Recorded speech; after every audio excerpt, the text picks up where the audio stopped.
Hi guys, alam ko at nakikita ninyo na pag may nanonood po tayo, nagpa-flash sa ating mga timeline o sa ating screen ng ating cellphone o sa Facebook,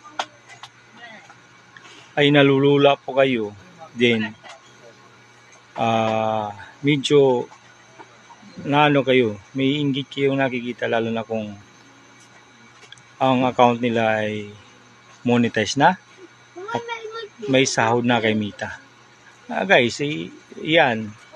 Kaya mayroon po sila mga ganyan kasi na unlock na nila yung mga requirements ni Mita, tulad yung magkaroon sila ng ads or mga tools kay Mita.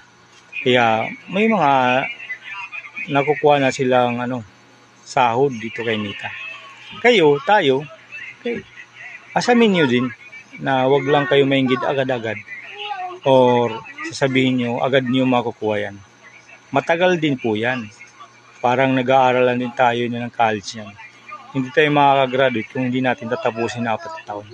Dito, kung hindi natin naaaralin at susundin yung mga policy ni Mita, hindi po natin makukuha yan. Kaya kayo, ngayon pa lang, mag-isip na po kayo. Then, panoorin.